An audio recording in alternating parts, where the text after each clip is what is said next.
Hello, welcome students. Now we are going to start with the topic selecting or assessing individual values. So see, in previous class you have seen various methods of assessing values, row wise, column wise. Now we are going to talk about how we can assess or select individual value from a data frame.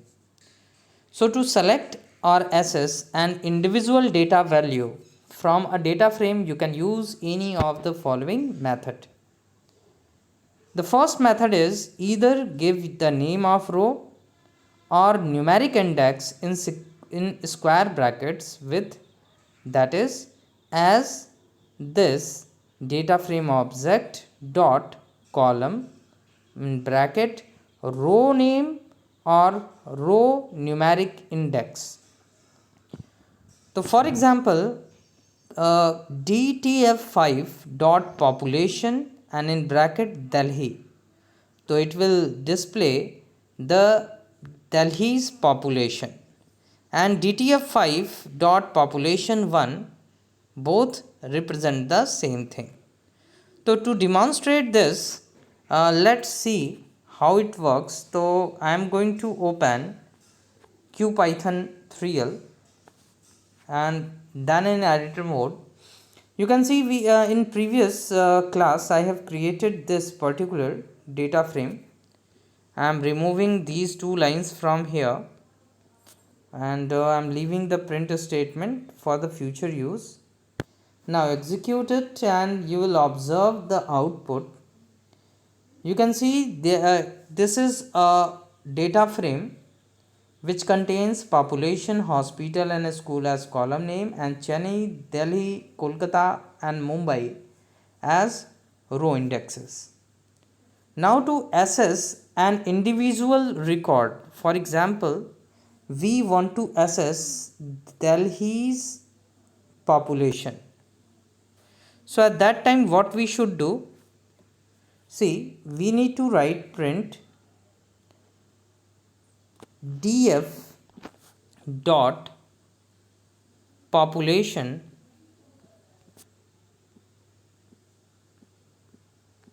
and then in square bracket we need to type Delhi, and Delhi must be in single quotation mark, and you can see the D is capital, so DELHI,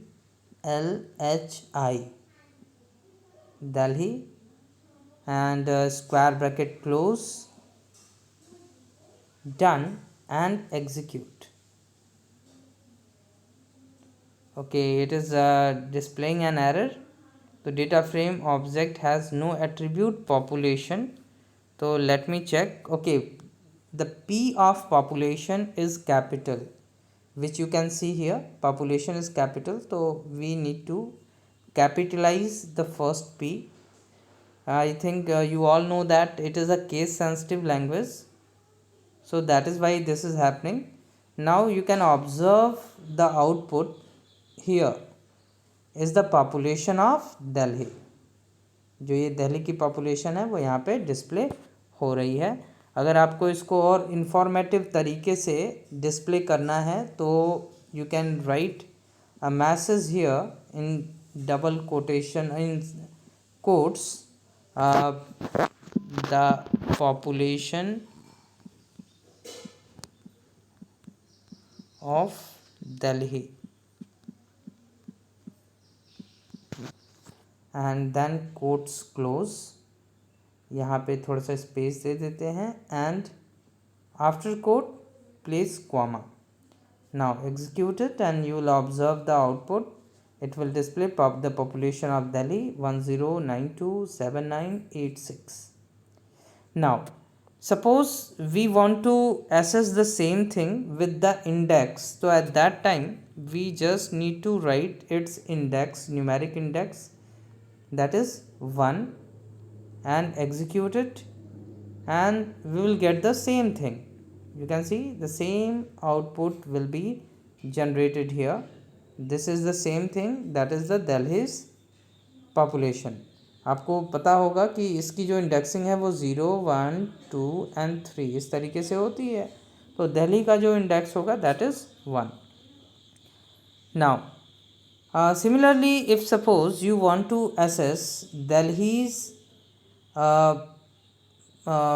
number of schools, so at that time you need to write here schools instead of population. तो यहाँ पे आपको केवल column name देना है, तो SCHOOLS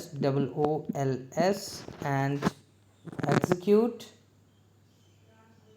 and you will get the number of schools in Delhi, that is 7916. Message यहाँ पे गलत इसलिए आ रहा है क्योंकि यहाँ पे मैंने पॉपुलेशन नहीं चेंज किया है, तो यहाँ पे हम दे देंगे the number of schools and instead of मैं यहाँ डाल दे रहा हूँ in Delhi and execute it. You will observe the number of school in Delhi is 7916. So this is a method by which we can assess the individual record, individual value from a data frame. Now moving forward, second thing, you can use at or I@, attribute with df object as shown below. तो दूसरा तरीका ये है कि आप at attribute या I@, attribute का use कर सकते हैं. तो यहाँ देखिएगा, इसके लिए हम लिखेंगे df.at row label and column label. तो ये रो लेबल और कॉलम लेबल, अब जैसे आप समझ लो कि ये एक टेबल है, इसके अंदर वैल्यूज़ यहाँ दी गई हैं. तो यहाँ पे कॉलम लेबल मान लो L1 है, L2 है, यहाँ L3 है, और रो लेबल R1 है, R2 है, R3 है. तो अगर हम यहाँ पे लिखेंगे ब्रैकेट में L2 R3, तो इस केस में हम क्या कर रहे हैं, ये जो L2 कॉलम और R3 जो रो है, इसके इंटरसेक्शन पॉइंट, मतलब इसको हम रिप्रेजेंट कर रहे हैं. तो हम जो भी रो लेबल और कॉलम लेबल पास करेंगे, उसके इंटरसेक्शन पॉइंट की वैल्यू को डिस्प्ले किया जाएगा. दूसरा है यहाँ पे दूसरा तरीका कि हम I@, का यूज़ कर सकते हैं. तो इसके लिए हम लिखेंगे df object dot I@, row index number और कॉलम इंडेक्स नंबर. तो I@, और at में क्या डिफरेंस है ये याद रखिएगा कि at will work with column and row name and I@, will work with integer value of column and row index. जैसे 0 1 2 3 जो अभी हमने देखा था, उसको यूज़ करने के लिए हम I@, का यूज़ करेंगे, और अगर हम कॉलम नेम और रो नेम यूज़ करना चाहते हैं तो हम at का यूज़ करेंगे. तो देखिए वही चीज़ यहाँ पे भी दिया हुआ है कि रो at का यूज़ करेंगे, access a single value for a row और कॉलम लेबल पेयर, और I@, का यूज़ करेंगे, access a single value for a row और column label pair by integer position. तो फॉर एग्जांपल अगर हम यहाँ लिखें consider example given below dtf5.at Chennai comma schools, तो उस केस में हमको ये रिज़ल्ट मिलेगा. तो इसको मैं यहाँ पे डिस्प्ले करता हूँ, आप इसे एक बार ऑब्ज़र्व कर लीजिए कि यहाँ से मैं मैसेज को डिलीट कर दे रहा हूँ. यहाँ पे नंबर ऑफ़ स्कूल ही मैं यहाँ छोड़ रहा हूँ, और df.school के जगह पे मैं यहाँ यूज़ कर लूँगा at. सबसे पहले मुझे रो का इंडेक्स देना होगा, तो रो का जो इंडेक्स है वो है दिल्ली, तो यहाँ पे DELHI, तो ये हो गया रो का इंडेक्स, उसका नेम, और उसके बाद कॉलम का नेम देना है, तो यहाँ पे हम दे देंगे स्कूल, SCHOOLS. तो यहाँ आप ये देख सकते हैं कि ये जो दिल्ली है, this will represent the row index and school will represent the column index. Now if we execute it and observe the output, we will get the same result, that is यहाँ पे भी आप देखोगे कि 7916 दे रहा है और यहाँ पे 7916 है. ऐसे ही अगर आपको कोलकाता का यही इन्फॉर्मेशन चाहिए, कोलकाता का पॉपुलेशन अगर आपको चाहिए, suppose that you want to get the population of Kolkata, तो इस केस में मैं यहाँ पे इसको सेलेक्ट कर रहा हूँ print statement को and copy and move to the next line and I'm pasting it. And here the number of school in Delhi के जगह पे मैं यहाँ पे डिस्प्ले कर रहा हूँ the population of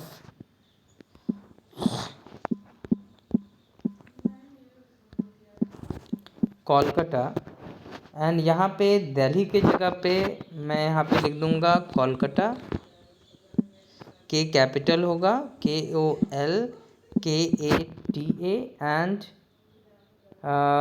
here instead of school we need to write population and आप देख सकते हैं पॉपुलेशन का P यहाँ पे कैपिटल होगा।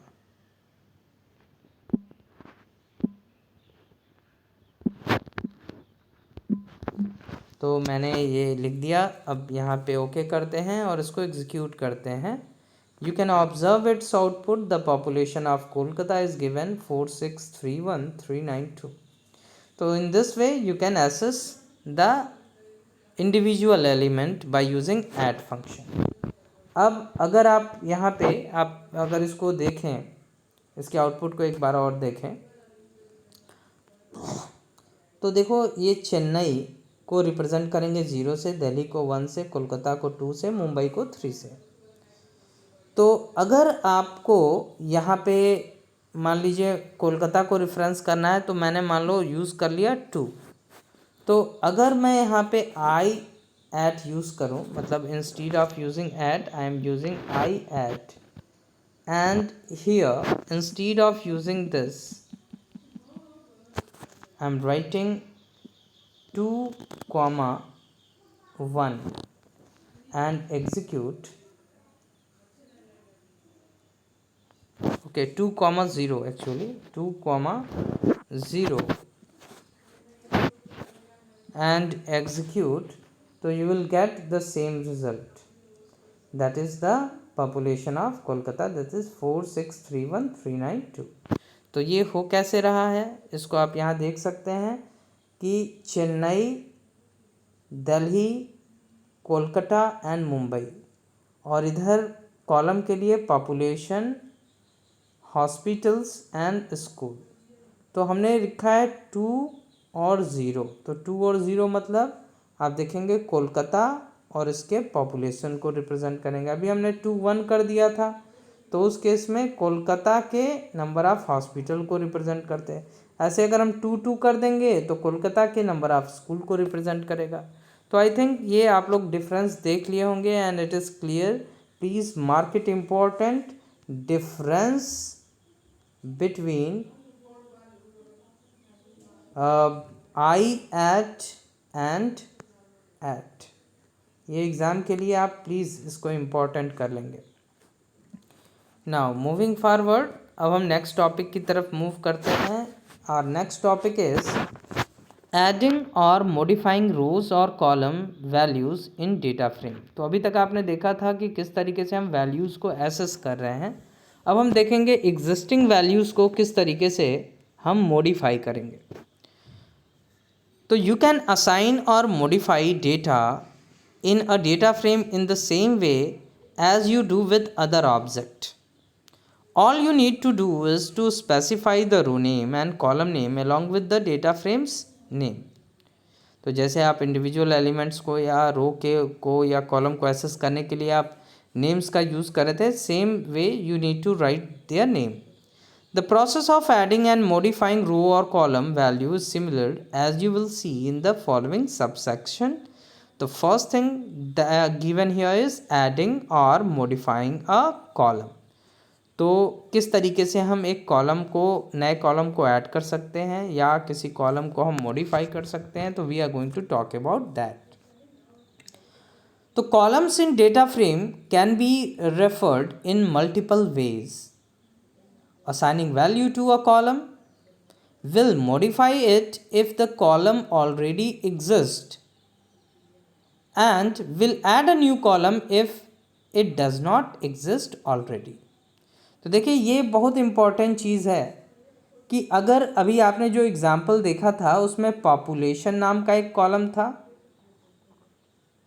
फिर दूसरा कॉलम था आपका हॉस्पिटल का, और तीसरा कॉलम था स्कूल का।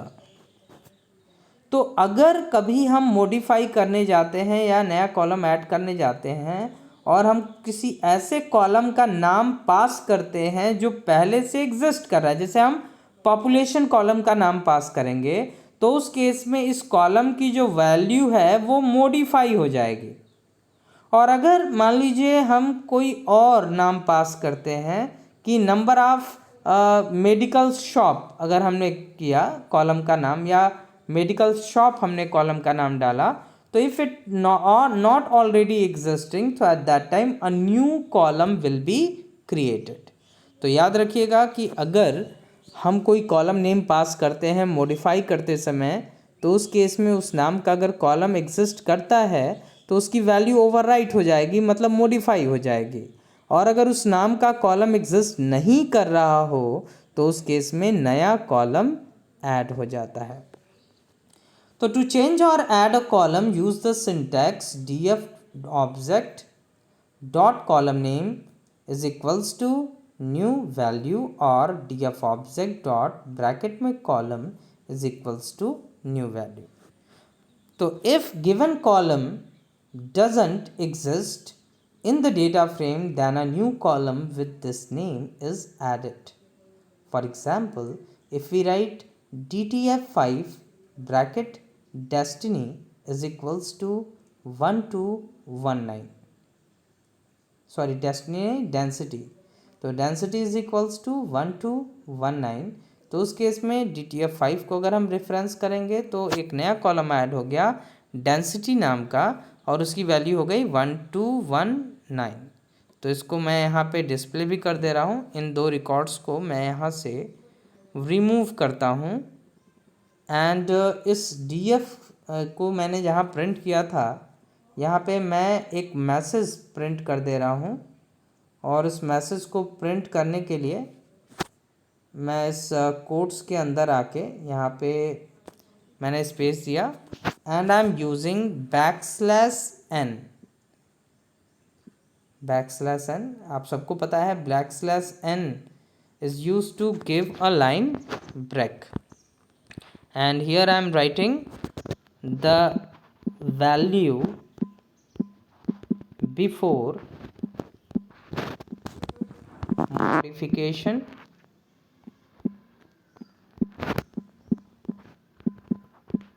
and again I am giving a \n to change a line। तो ये हो गई हमारी वैल्यू बिना मॉडिफिकेशन के। अब we need to modify its value, so at that time we need to write df, and in df हम bracket square bracket का यूज़ करेंगे, और यहाँ पे हमें पास करना है कॉलम का नाम। तो यहाँ पे मैंने दे दिया डेंसिटी, डी कैपिटल रख रहा हूँ,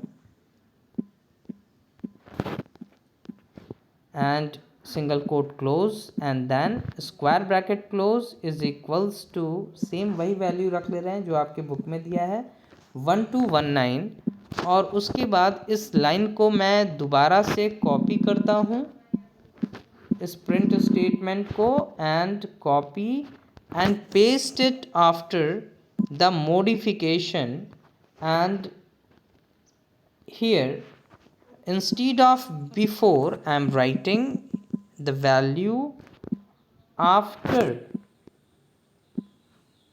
modification। अब मैं इसे एग्जीक्यूट करता हूँ, and you will observe the output. तो देखिए पहले केस में क्या था, अगर आप यहाँ पे ऑब्जर्व करें इसके आउटपुट को, तो बिना मॉडिफिकेशन के जो वैल्यू प्रिंट हुई है यहाँ पे आप देख सकते हैं only 3 columns are there, population, hospital and school.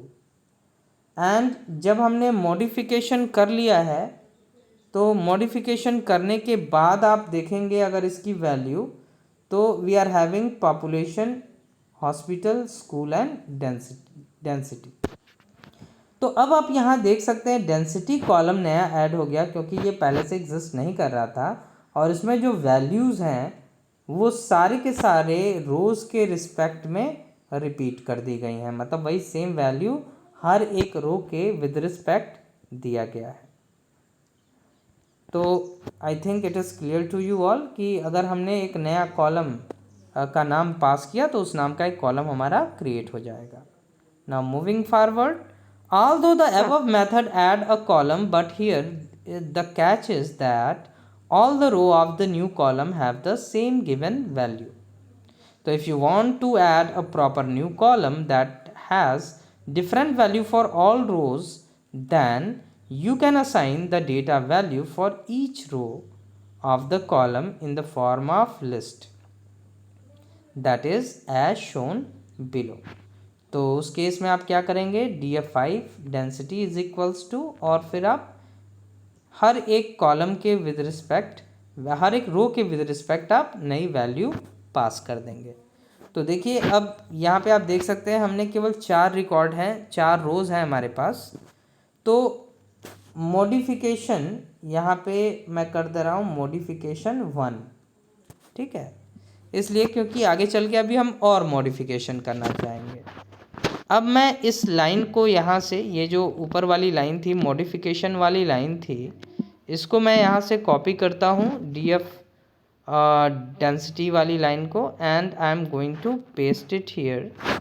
And now instead of passing the actual value I am going to give a single value. Instead I am going to write multiple value like 2500 for the first row, 1219 for the second row, 3200 for the third row, and 2580 for the fourth row.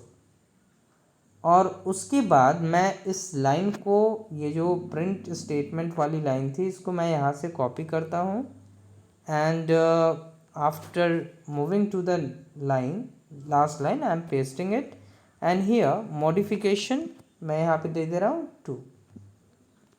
तो student आप यहाँ पे देख सकते हैं कि we have done 2 modification. अपने programme में हमने 2 मॉडिफिकेशन किया है. पहला मॉडिफिकेशन यहाँ पे है df डेंसिटी 1219. तो इस केस में ये जो डेंसिटी कॉलम था ये पहले से एग्जिस्ट नहीं कर रहा था, तो एक नया column, new column will be created. But जब दोबारा से यहाँ पे हम मॉडिफिकेशन कर रहे हैं तो here density column is already existing, so at that time no new column will be created. Here the actual modification will be done. तो अगर हम इसको यहाँ पे एग्जीक्यूट करें और आप आउटपुट को ऑब्जर्व करेंगे तो देखिए यहाँ पे पहले, सबसे पहला केस, ये जो फर्स्ट केस यहाँ दिया हुआ है ये पहला केस है. इस केस में आप देखेंगे ओरिजिनल जो हमारा डेटा फ्रेम था वो एग्जिस्ट कर रहा है. ये हमारा दूसरा केस है, यहाँ पे आप देख सकते हैं डेंसिटी कॉलम आ गई और सभी की वैल्यू क्या है, 1219 ही है. अब तीसरे केस को अगर आप यहाँ पे ऑब्जर्व करेंगे तो तीसरे केस में आप देखिएगा कि कोई नया कॉलम नहीं क्रिएट हुआ, सेम वही डेंसिटी, ये तीसरा केस है, ये दूसरा केस था, तो डेंसिटी कॉलम ही एग्जिस्ट कर रहा है, लेकिन अब इसकी जो वैल्यूज़ हैं वो मॉडिफाई हो गई हैं as per the given value जो हम लिस्ट के फॉर्म में यहाँ पे पास किए. तो इस तरीके से आप समझ सकते हैं कि अगर हम कोई नया कॉलम क्रिएट करना चाहते हैं तो we need to pass a new column name, and if we want to modify it then we need to pass the existing column name. Now moving forward, the same way you can modify an existing column by assigning a new list of value to it. That is, for existing column it will change the data value, and for non-existing column it will add a new column.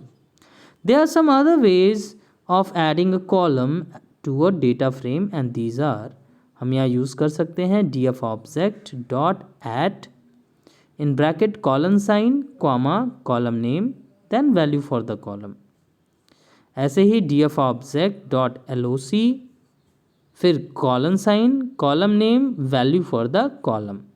Or we can also write df object is equals to df object dot assign column name is equals to value for the column name. तो इसको आप यहाँ पे देख सकते हैं, आप खुद ट्राई कीजिएगा, and I think all are going to work absolutely fine. तो for example given below some examples, तो जैसे हमने यहाँ लिखा df5 डॉट loc और ब्रैकेट में कॉलन साइन और उसके बाद क्वामा, फिर density is equals to value. तो इसको मैं यहाँ पे लगे हाथ एग्जीक्यूट कर ही देता हूँ कि आप लोग इसको ऑब्ज़र्व कर लें। तो इसके लिए मैं यहाँ पे जैसे ये जो डेंसिटी हम यहाँ ऐड कर रहे थे, तो यहाँ पे डायरेक्ट डेंसिटी ऐड ना करके मैं यहाँ लिखूँगा df, इस लाइन में df डॉट LOC। तो हमें पहले यूज़ करना होगा df डॉट LOC। अब इस ब्रैकेट के अंदर आके ये जो डेंसिटी दिया हुआ है इससे पहले यहाँ पे मैं लगाऊंगा कॉलन साइन और क्वामा। अब देखो यहाँ पे ये कॉलन साइन क्या रिप्रेजेंट कर रही है, जैसे अगर हम एक नया रो एक और मतलब एक इंडिविजुअल वैल्यू अगर हम ऐड करना चाहते हैं तो उस केस में LOC का यूज़ करते थे। तो यहाँ पे ये रो इंडेक्स आ जाएगा इधर कॉलन की जगह पे, स्टार्ट वैल्यू, एंड वैल्यू, और ऐसे ही कॉलम के लिए भी स्टार्ट वैल्यू और एंड वैल्यू हम यहाँ दे सकते हैं। तो चूँकि हम रो को रेफरेंस नहीं करना चाहते हैं इसीलिए हम केवल वहाँ कॉलन लगा के छोड़ देंगे और कॉलम नेम्स हम पास करेंगे। अब यहाँ पे अगर हम डन करें और इसको एग्जीक्यूट करें तो आप देखेंगे सेम वही आउटपुट जनरेट हुआ है जो प्रीवियस एग्जाम्पल में हमने देखा था कि सेम उसी तरीके से ये वर्क करेगा। ऐसे ही अगर हम असाइन का यूज़ करना चाहते हैं तो असाइन का भी हम यूज़ कर सकते हैं। तो असाइन का यूज़ करने के लिए आपको यहाँ पे लिखना होगा सबसे पहले df, जो ऑब्जेक्ट है जिसको हम रेफरेंस कर रहे हैं उसको हमें लिखना होगा। तो df इज इक्वल्स टू हम यहाँ लिखेंगे df डॉट, अब यहाँ पे LOC जो हम यूज़ कर रहे थे फंक्शन, इसके जगह पे हम यूज़ करेंगे ASSIGN, असाइन। अब इस असाइन फंक्शन के अंदर आएंगे हम और यहाँ पे ये जो डेंसिटी है इसकी वैल्यू हम पास करेंगे। तो उस केस में यहाँ पे ये जो स्क्वायर ब्रैकेट हम यूज़ कर रहे थे, instead we need to give the simple braces, और यहाँ से ये जो डेंसिटी थी वो कोट से बाहर हो जाएगी and finally we need to close the braces and execute its code and you will observe the same output will be generated। तो ये 3 तरीके हैं जिसका यूज़ करके हम आप देख सकते हो कि हम वैल्यूज़ को आसानी से ऐड कर सकते हैं। Now moving forward, the next topic is adding और मॉडिफाइंग रोज। तो student for this class I am resting this class कि आप जितना अभी आपको एक्सप्लेन किया है ट्राई टू एग्जीक्यूट इट। इनको आप अपने इनके सारे एग्जांपल्स जो यहाँ पे दिए गए हैं इनको आप यूज़ कीजिए, इसको एग्जीक्यूट कीजिए। और ये जितने भी मेथड्स हैं कॉलम्स को ऐड करने के लिए, इंडिविजुअल वैल्यूज़ को एसेस करने के लिए, please try to explore everyone and in case of any doubt please feel free to contact. In next video I will explain from adding and modifying a row of data frame. So that's all for today. Thank you.